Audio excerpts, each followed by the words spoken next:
Good evening, everyone. How's it all going?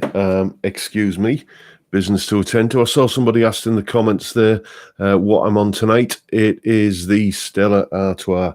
There was a twofer on in Morrison's. I think it was 2 10 fridge packs for 16 quid. So I thought, why not treat yourself to the good stuff? Or as my mate calls this, it's having a few pints of shut your mouth.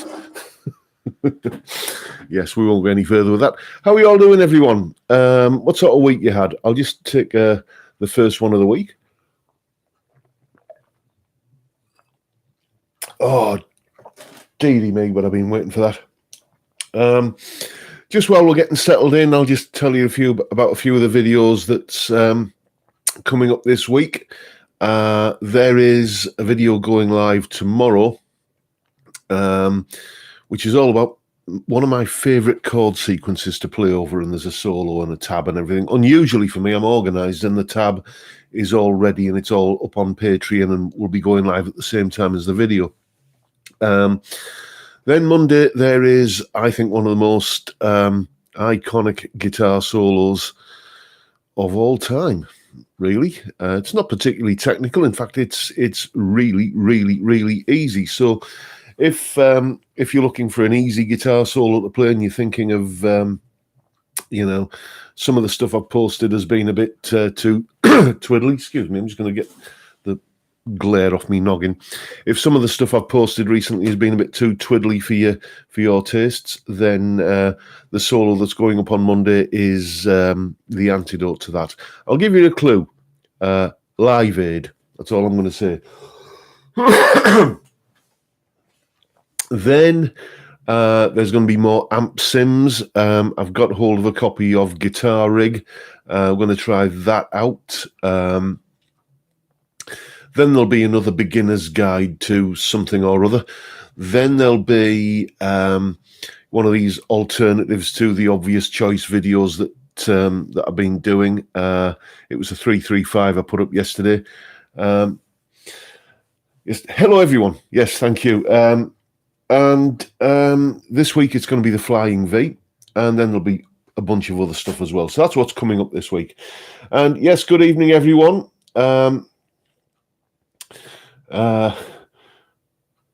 Feed the World. I can't remember a solo in that. No, it's not Feed the World.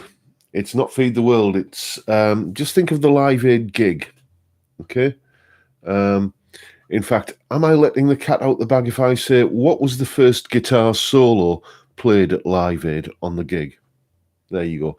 Many people who've got long memories will probably know that already, and everybody else is probably Googling it. No, not Crazy Little Thing. I have done that solo, though, ages ago in the What I Learned from Brian May solo. I want to break wind. Someone's got it right there. I'm not going to say who it is. Well, it's a couple of people. Well, lots of you have got it right. Yes. So there you go. That's the solo, and it's a simple solo. I have to say, it's simple, but there's a couple of clever little kind of things in it that make a simple solo sound, interesting and not just, kind of beginner entry level stuff. And it's stuff that you can kind of take from it and run with it. Let's try and get a bit of light in here without kind of getting the glare. That'll have to do. Right.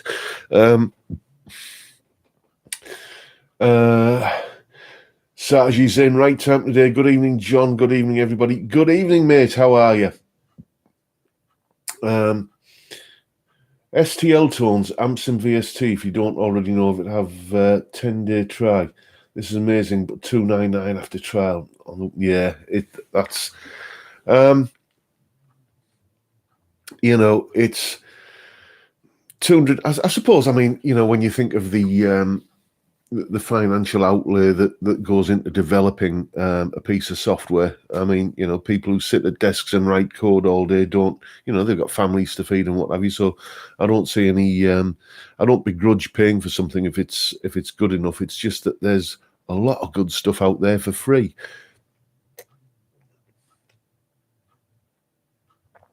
Is that song we're not talking about originally by CCR? No, but it is originally by John Fogerty as a solo artist. And yes, let's just kind of let the cat out the bag. It's rocking all over the world. Dan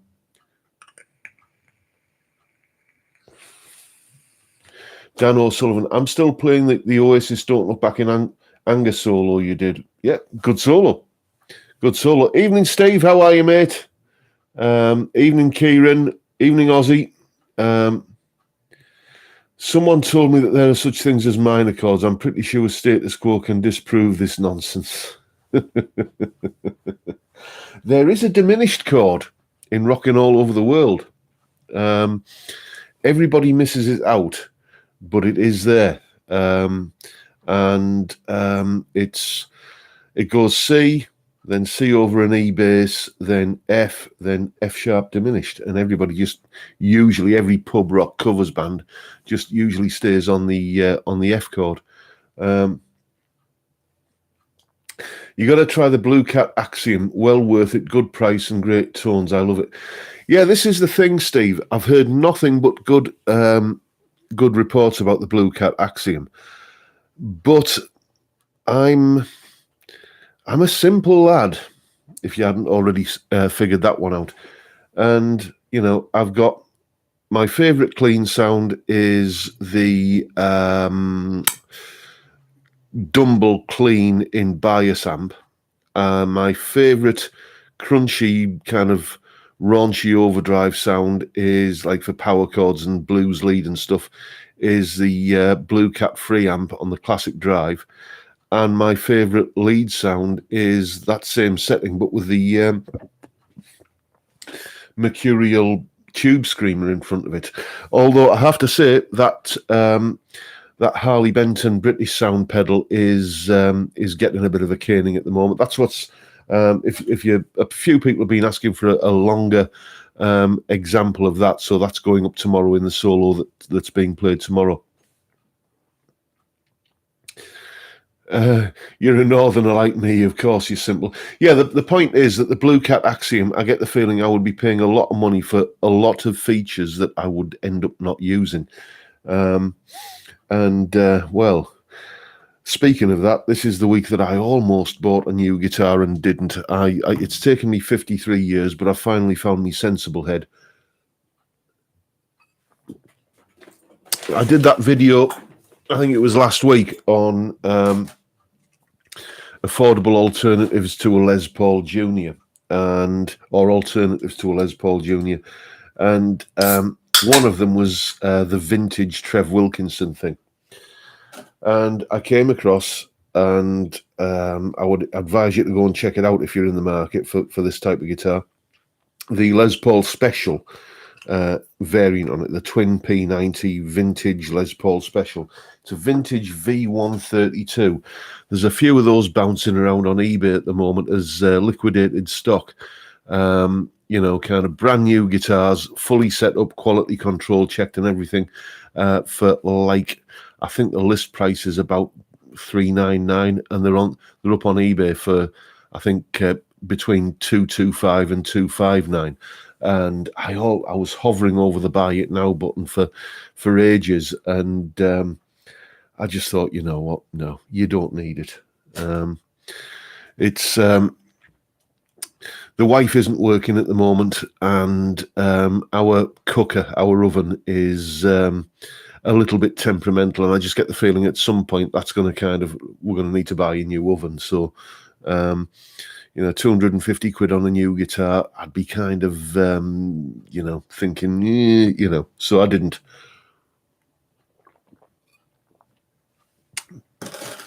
Malcolm saying, I have two vintage Les Pauls.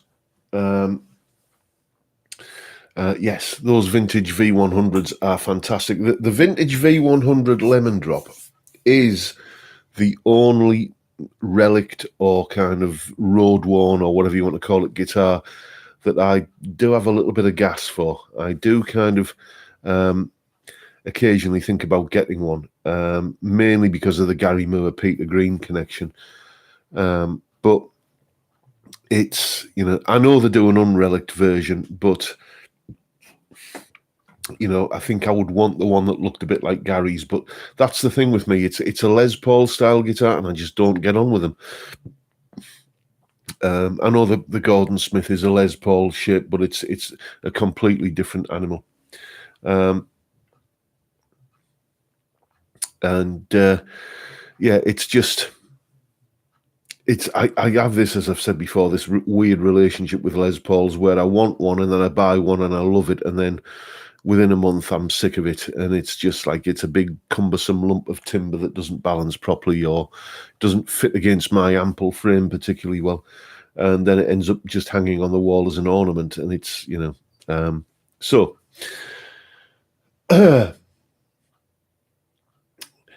Ozzy had the vintage V100 lemon drop, and what did you think of it, Ozzy?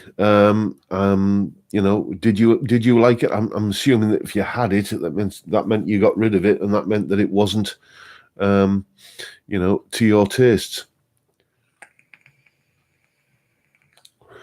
Hi, John. What is your take, if any, on wireless guitar leads? Now, there is a thing.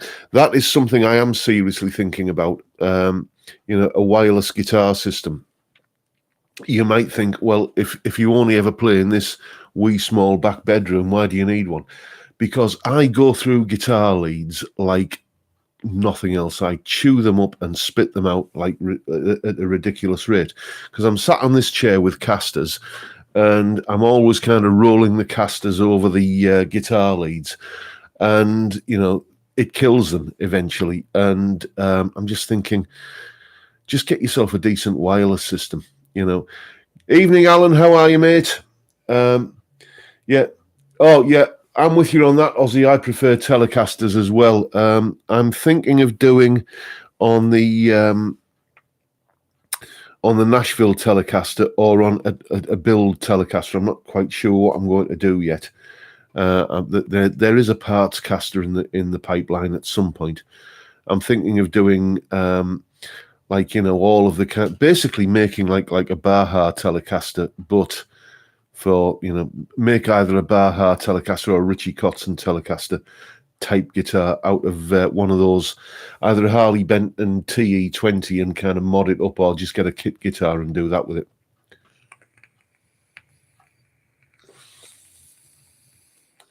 Get some Van Damme cable from RS Components, says Kieran.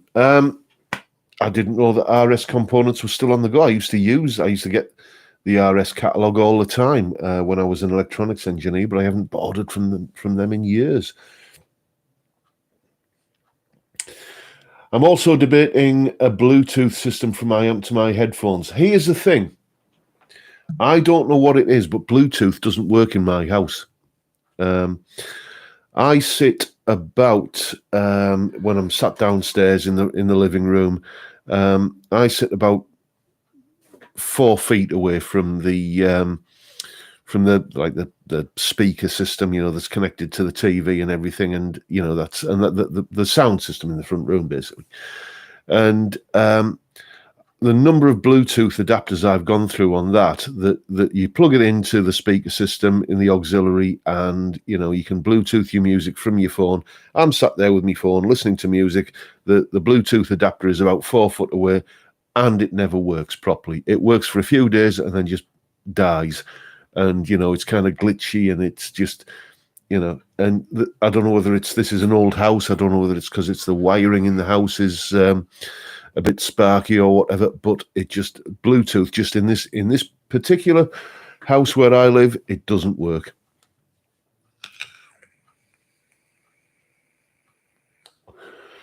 Also, not heard you mention Richie Blackmore on your vids. Are you not a fan? I am a massive fan of Richie Blackmore as a guitar player. As a person, that's a different question. But you know, strictly on his music, you know, it's just, he's got such, for me, an impenetrable style to get into in terms of playing it and analysing it. And I would love to do a Blackmore analysis video, but do you know what? We all know our limitations, and it's healthy to know your limitations. And playing like Richie Blackmore is kind of where I run out of steam a little bit. Craig, in new guitar day. Craig, you will not regret it, mate. They are absolutely fantastic guitars. It's, as I said last week, I think it was, there's only two sort of, I mean, our Gordon Smith a high-end guitar? Well, you can price them up to be, but, you know, there are only two sort of guitar brands, let's say, that I've ever picked up that cost a serious amount of money, where you can pick it up and you can think, yeah, I get it. Okay, I can feel and I can tell where the money's been spent. One is Gordon Smith and the other is Carvin, or Kiesel as they are now. Tim saying the cheapo Airbridge wireless system works fine. Thank you. Am I buffering, everyone? I'm just, let me have a look at my internet connection. Let me just see what's going on. I seem to have a pretty strong connection at this end. So I don't know. I can't speak for everyone, but is the wifey downloading something? She might be. Let her get on with it. Meanwhile, we have beer. Right, I'm sorry, guys, if this is buffering. Let me just type this in. Hold on.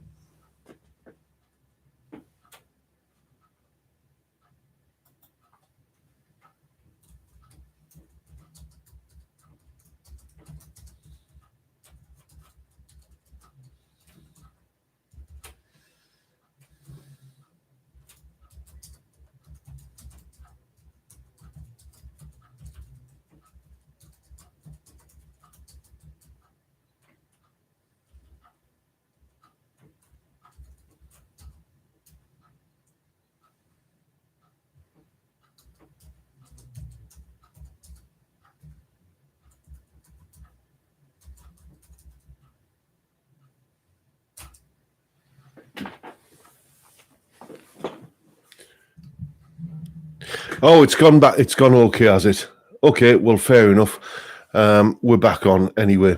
It seems okay now. People are saying that's a relief. It's she's got into Homeland, the TV show. We watched it for a while, right up until the point where Damian Lewis's character got killed off a few years ago, and then we just thought that was the end of the series. And apparently there's a bunch of other series after that, and she's got well into that at the moment. So she's, as you know, because I mention it in a lot of the videos now, she makes handmade jewelry. So exactly what she's doing, she's sat downstairs with like a kind of lap desk kind of workbench thing. She's got this workbench thing that kind of sits in front of her on a lap. And she's beavering away with, kind of agate and quartz and all kinds of stuff, and watching Homeland. So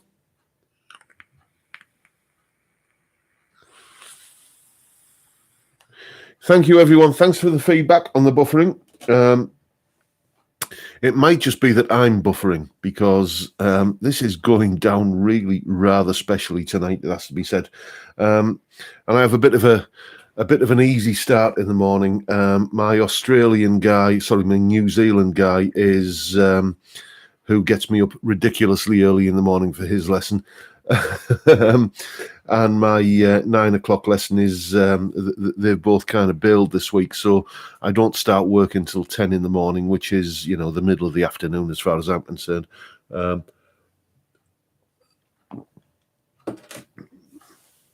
Have you ever tried any Tokai guitars? I had a Tokai SG, one of the Japanese ones, a while ago. Someone donated it to the Guitars for Good Causes campaign, and it was a beautiful guitar, but the truss rod was goosed. like there was serious bow in the neck, and the truss rod was just absolutely kind of jammed. It just would not turn. So it ended up a guy bought it off the charity and said he reckoned he could fix it. And I've not really heard anything back from him on whether he got it sorted or not. But other than that rather fundamental flaw, it was a beautiful guitar. It was, it was really well made. It's, Tokai guitars. It was those brands, especially Tokai. It was Tokai, really speaking, that made Fender pull their socks up, really, wasn't it? Yes, there were lawsuits and what have you, but at the end of the day, Fender realized these guys are making better guitars than we are and charging half the price. And then you got, Squier came out and everything.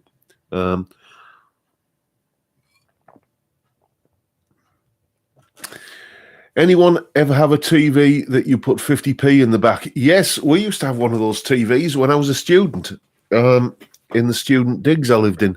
And you had to put, I think it was either a Granada or a Radio Rentals thing, and the man used to come round every couple of weeks and empty the cash box and kind of collect the money, and that was it. That was kind of how you used to get your TV in those days, for 4 channels, 3 of which you could actually receive without interference.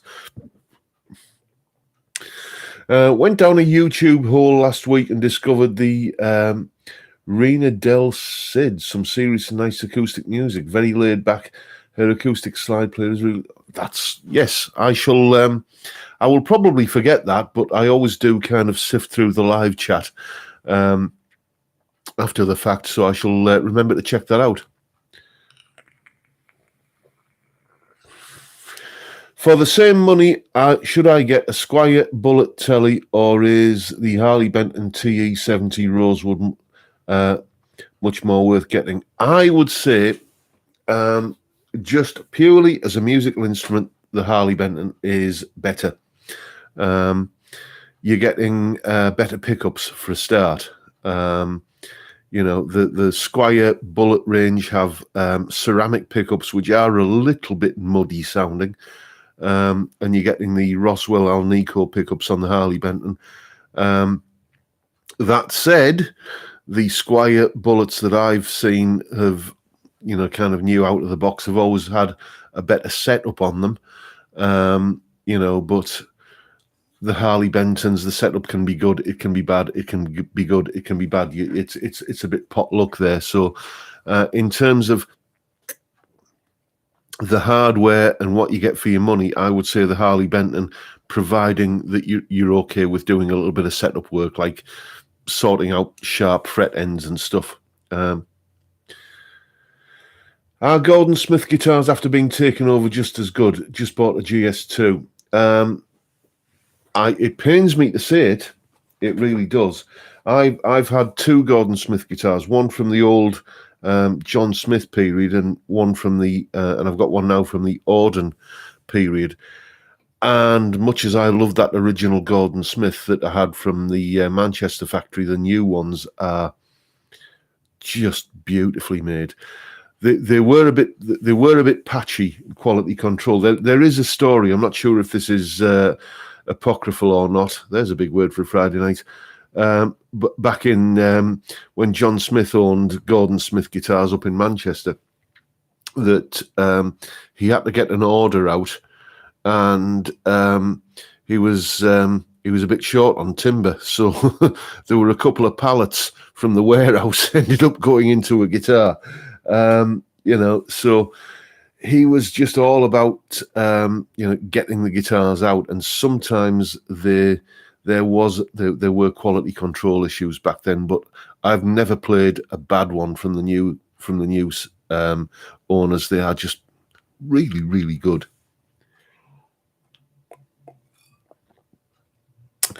Had my TE20 for 3 weeks now. I'm still looking for faults. It stays in tune for days. That's the thing. That's Telecaster guitars in general. As somebody once famously commented, the only problem with a Telecaster is that you got to tune the damn thing every couple of months.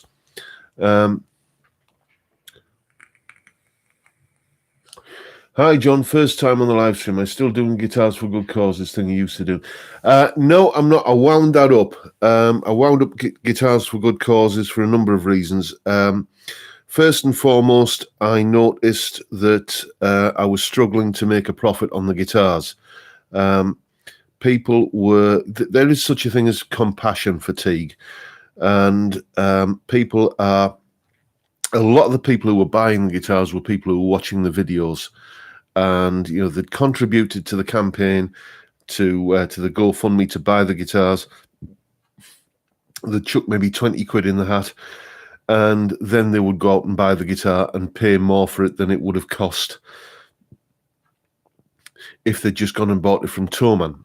And that kind of thing has a lifespan, and it was kind of winding down to its end. There was one very, very, very generous chap who donated 500 quid.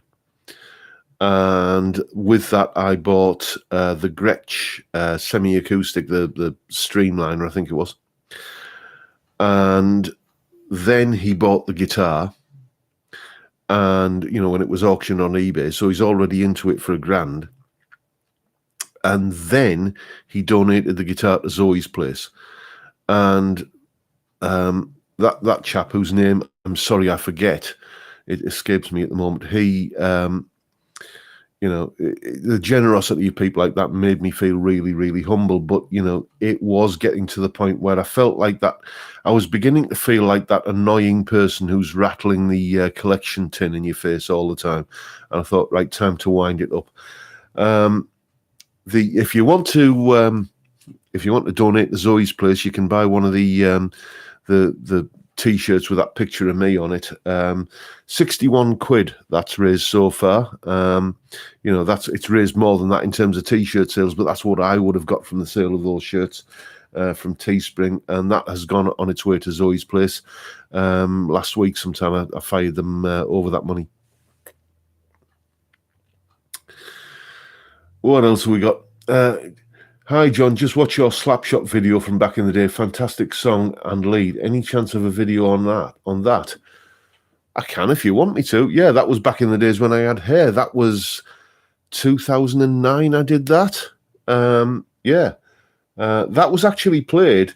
You don't see it in the video because, I hate to say it, in the video that you saw for that, I was miming.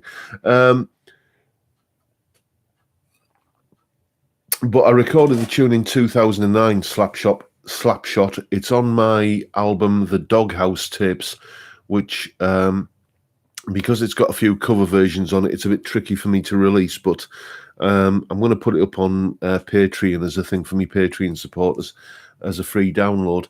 I recorded it in 2009, and it was done on the vintage VS6. That's what you're hearing on that, the vintage SG copy that I had for a while.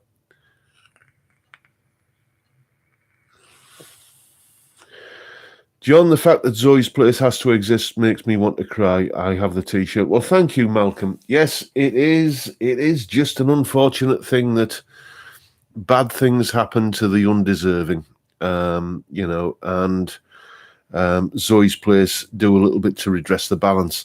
I don't know if you saw the episode of a show called The Secret Millionaire. I don't know if you remember that, but there was a guy who came to Redcar, and he did a lot of good stuff for Zoe's place, and I did a bungee jump for them many, many years ago when I was young and rash.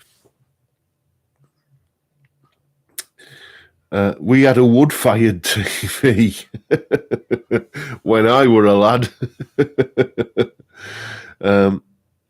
Where are we? Yeah, nice to know about the t-shirts, John. Yeah, thank you, Peter. Yes, Peter Shields there. He's Pete. He's Axe caricaturist. Very, very, very insanely talented man. I can tell you how I know he's talented because a few years ago, he's the guy who did the caricature of me. A few years ago, I decided I want a hobby that isn't music related, and I took up art. And I know just how hard doing drawings and shading and kind of all of that sort of stuff is. It completely bamboozled me. Anybody that you see who can draw and paint, I have absolute admiration for them.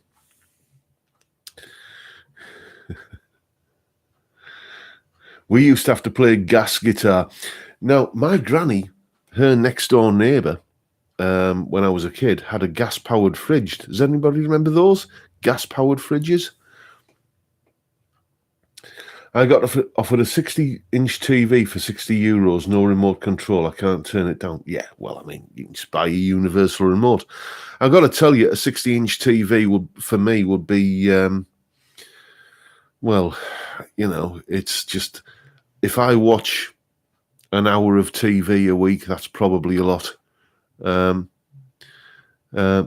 mate was Chuck Berry's guitar roadie. He wouldn't let him near his guitar. Isn't that kind of essential for Chuck to be a guitar roadie, that you've got to be in kind of in the same vicinity as the guitar?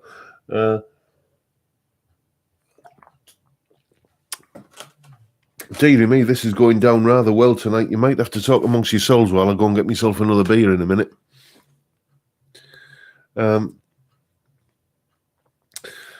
My best guitar is an Encore Les Paul. It was 150 quid. If this Harley Benton is as good, I'll be delighted. Yeah, this is the thing, that brand Encore. They were one of a bunch of brands that came out. I think Encore was like, because that's another JHS brand, isn't it? There was a bunch of brands in the 90s, early to mid 90s, that came out.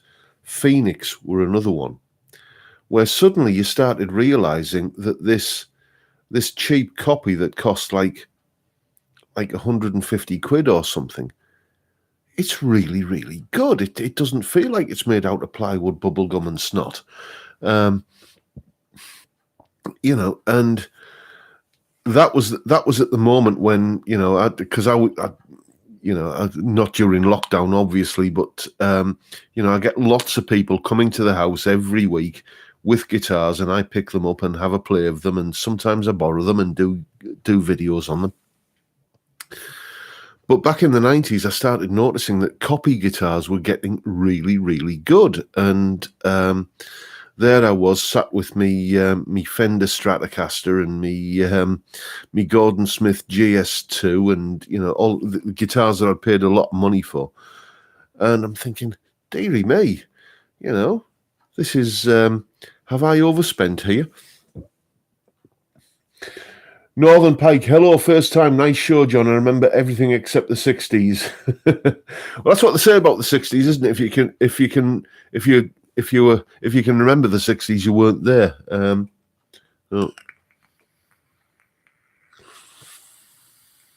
Use a pool cue to change channels. Yeah, I mean, our first TV that I remember us having as a kid, it probably wasn't our first TV, but it was black and white, and it came from Radio Rentals. And you used to have to get up out of your chair and walk across the room, and you didn't push a button to change the channel. You used to have to turn a dial and tune into the new channel. Indeed, yes. There are loads of TV shows that are in my memory as black and white TV shows. Lots of episodes of the Old Grey Whistle Test, for example, that I remember in black and white. And they were broadcast in colour, but we had a black and white TV at the time. And no matter how many times I watch these things on YouTube in colour, in my memory, they're always in black and white.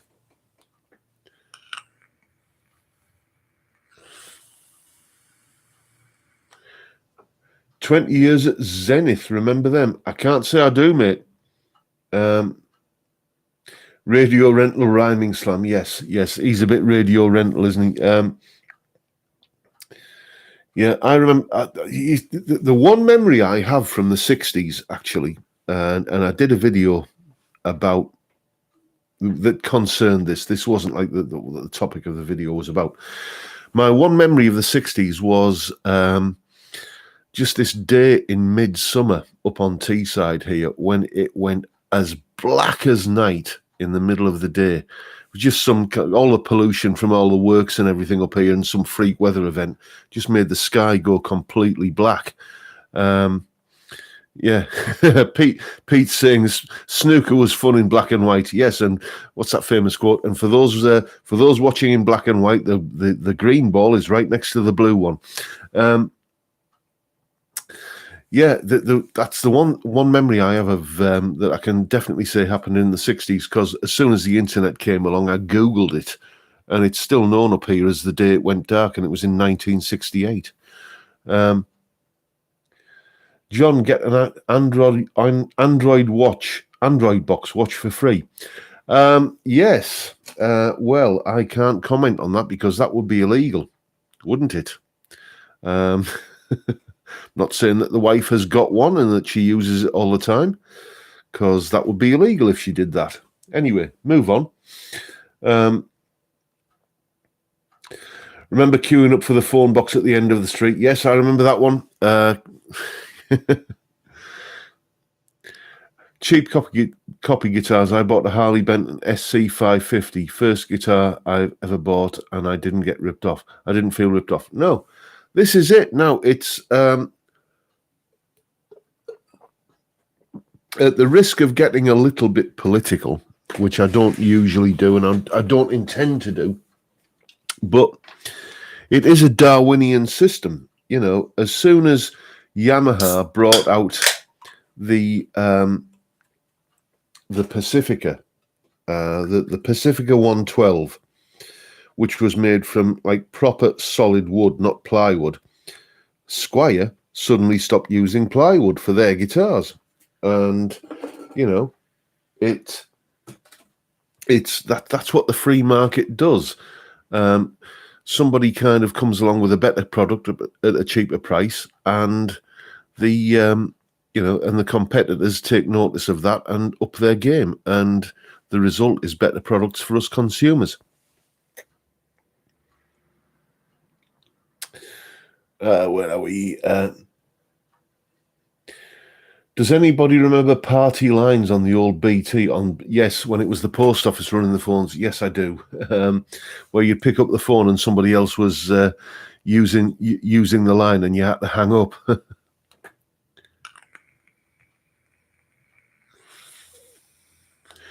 Hi, John. I was watching a guy called Jonathan Coe and was wondering if you've seen him, as he's a really impressive guitarist. Jonathan Coe is a fantastic guitar player. He is the guitar player that, to be honest with you, I would aspire to be. He's tasteful, and he's got the flashy stuff when necessary, and you know, he can just sit there, pick up a guitar, and improvise the most beautiful stuff. He's fantastic. Bob saying, Bottleneck Bob was saying the Yamaha Pacifica was my first electric guitar. Yeah, I think it was a lot of people's first electric guitar. My first electric guitar was a Woolworths Top 20. Has anybody else had one of those?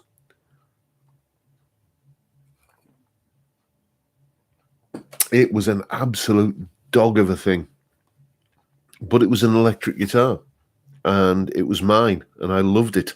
It was red, and it had a tremolo arm, and I could wiggle the strings and play Apache. It was fantastic. I'm getting a T-shirt that says "Guitars are a Darwinian system." That's a cool quote.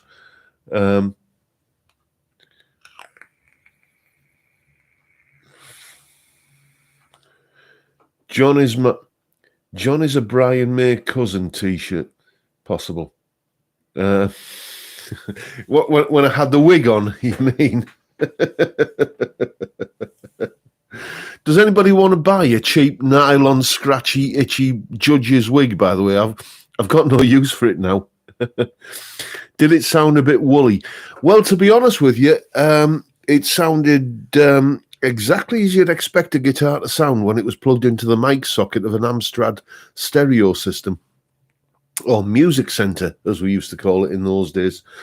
That was my first amp, yes, and yes, I gigged with it, just at a youth club gig, just because I didn't have an amp, That was just plug it in, and it makes it loud. It works. What more do you want? And if you turn the volume control on the guitar past 6, it used to go all kind of fuzzy and distorted. I've been watching Rick Graham. He makes playing look effortless. It's annoying. Yes, there are people like that.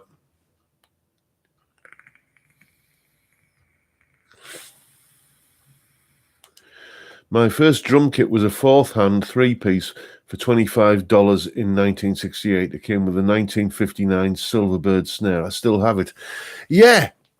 I wish I was one of these people that still had every guitar they've ever bought. I read Don Felder's autobiography. Highly recommended, by the way. Highly recommended. Don Felder is the guy who he was in the Eagles, and then he wasn't in the Eagles. And if half of the things that he stated in that autobiography about his time in the Eagles are true, and I suspect they are, if only half of them are true, it's a shocking indictment. Let's put it that way. But yeah, he's one of these guys who's never ever sold a guitar. He's always kept the guitars. He's never traded up by kind of part chopping a guitar into to get a new one.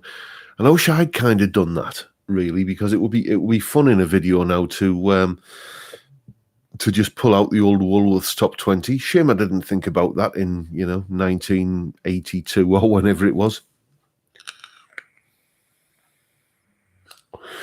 JJ, yes, saw History of the Eagles again this week. Yeah, it's a fantastic documentary, and I've got to tell you, if you've seen the documentary, read Don Felder's book as well, because you definitely get the other side of the story there. Do a Judge John series, John, like that old series when they used to say if a song was a hit or a miss. Yeah, that was Jukebox Jury, wasn't it? Here's the thing I would love to do. I've been thinking about doing, one of these kind of react videos. There's that guy, Wings of Pegasus, he's called, isn't he? Where he does, videos of him reacting to, kind of live performances and various other things. I just don't see how you get around the copyright issues with that, to be honest. I just can't see how that works, because I'm not forever getting copyright strikes, but I've had a few in me time, and I just take it as it comes. There's a few videos that I've put up where I've been kind of looking at copyrighted material, and I've got away with it. And there's one video actually where I did a beginner's guide to the blues, where I just did a generic 12-bar blues thing, and that got a copyright strike against it when it was just a 12-bar blues. But so you win some, you lose some, but if you're just kind of overtly putting up a video that's got copyrighted material in it, I don't see how you kind of get around that. And did anyone see the Rhett Shull video where his video got blocked for him playing his own guitar solo? That was a bit weird. Check it out. Just check out Rhett Shull. It's one of his recent videos.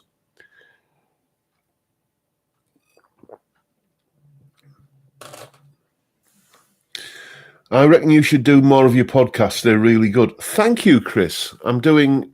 I enjoy doing the podcast, actually. For anybody who doesn't know, as part of the Patreon benefits, you get like a monthly podcast where it's just like a downloadable radio show where I play music and talk about music and just kind of generally do a radio show, because I used to have a radio show, by the way, years ago, just on a local community station. I wasn't like, big time or anything, but I used to really enjoy doing that.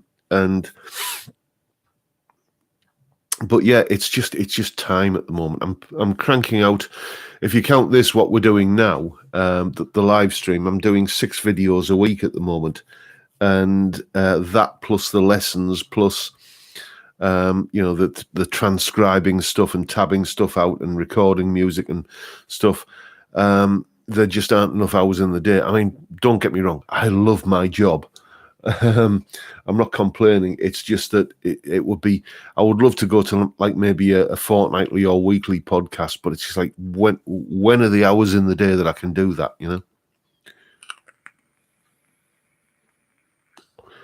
I listen to the podcast in the bath reading a book. Well, thank you. That's a mental image that I could have done without Johnny, but never mind. Yeah, Rick Beato does What Makes This Song Great, and he gets copyright strikes all the time. What always perplexes me about Rick is, how does he get his hands on the master tapes? When he says like, okay, now let's listen to the drum track by itself. He's got to have some serious contacts to get hold of, like, a Led Zeppelin set of master tapes, or,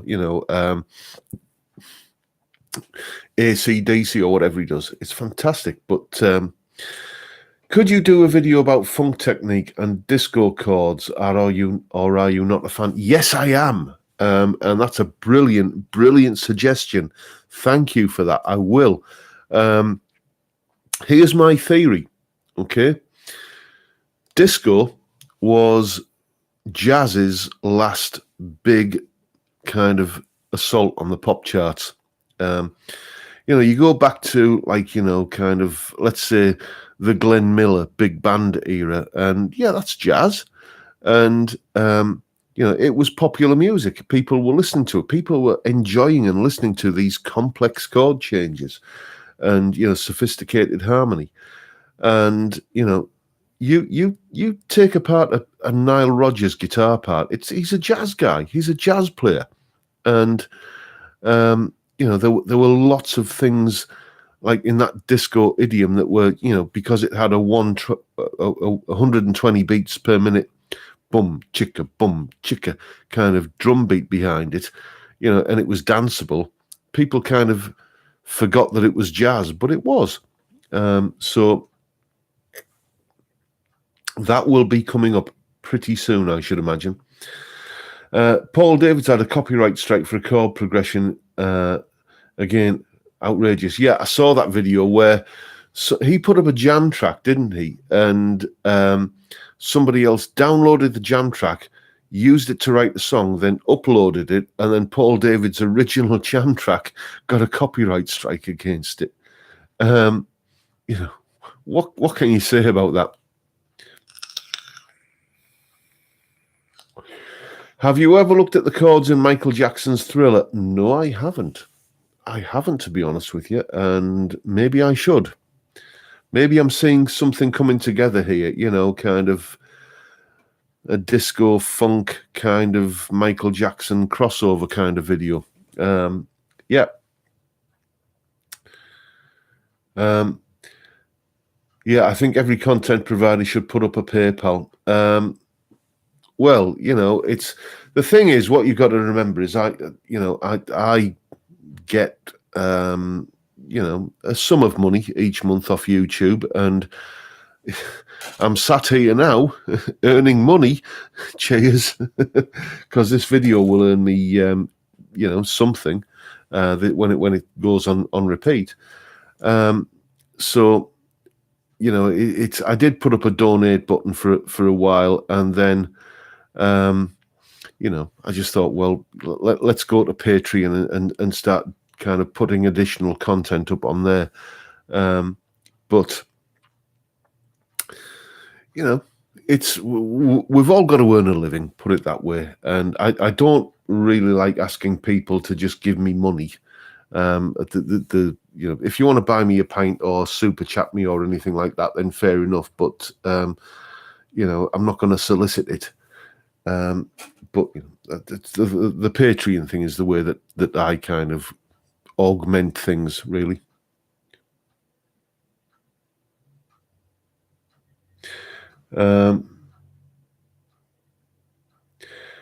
Where are we? Off the Wall by Michael Jackson pretty much put the lid on disco. It could not progress any further.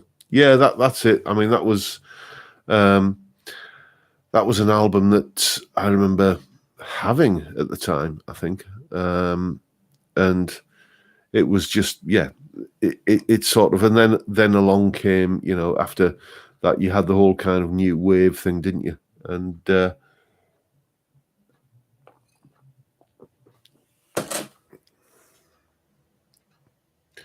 but this is your time, and I consider this entertainment. I would donate. Well, thank you. But I mean, as I said earlier, I love my job. This is what I do. This is how I pay the mortgage, and this is how I, put food on the table. And there are worse ways to earn a living, and I do okay without people kind of just giving me money. There we go. 8 hours grafting, 1 hour soaking. That's it. Blues is where it is. Chris Rea blues guitar is the definitive collection, in my opinion. That has been. I remember when that sort of box set came out, that Chris Rea box set. I remember thinking I must get that, and then I didn't, and I can't remember why. But I mean, he's a fantastic. I used to know his cousin actually, Adrian Rea, who's a drummer. Fantastic drummer.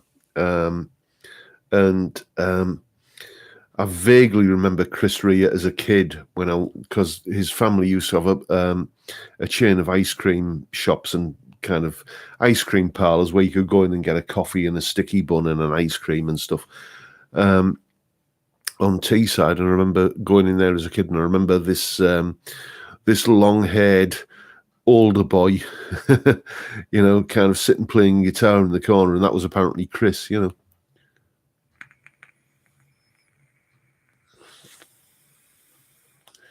The jazz funk bands from the 80s like Shack Attack had some great musicians, didn't they just?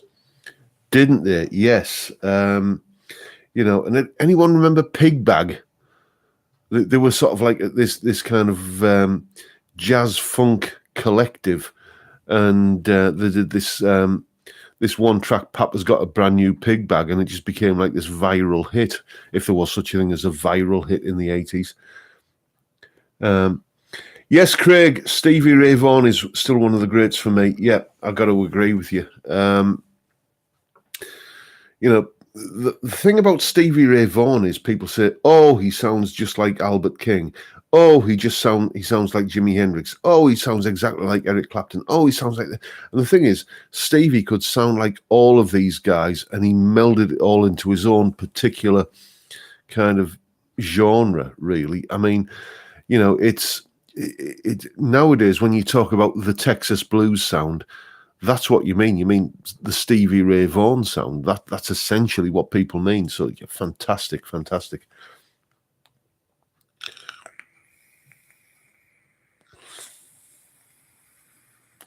Yeah, I've seen Texas Blues Alley, Anton.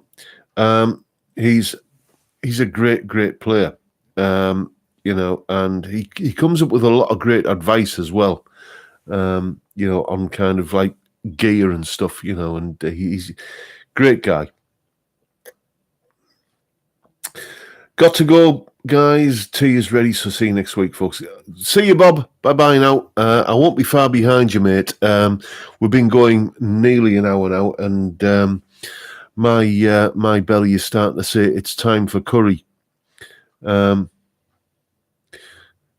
He was the Bill Hicks of guitarists. Anyone listen to Badly Drawn Boy? Great music. Heard him. maybe I haven't heard enough of him to form that impression, but I saw him on some charity gig kind of thing that was on the TV. It was, I can't remember what it was, but he did like 2 or 3 songs, and I'm thinking, yeah, okay, meh, basically. But yeah, I'm open to persuasion. Right, everybody seems to be signing out now and going, and as I say, my belly is telling me that it's time for curry. So I'm going to call time now, gentlemen. Thank you, everybody, for turning up. It has been an absolute blast, as always. We're going to keep this going. I know I started this because the pubs were shut, and a bit of a gathering for like-minded old curmudgeons like me to come and talk about guitars and stuff. But this is fun. Let's keep it going, and I'm up for it as long as you guys are. So anyway, I'm going to go and have chicken curry and rice and naan breads now, and probably a few more Stellas. Thanks for turning up, guys. It's been brilliant, as always. Really enjoyed it, and I'll see you all again next week. Bye for now. Time, gentlemen, please.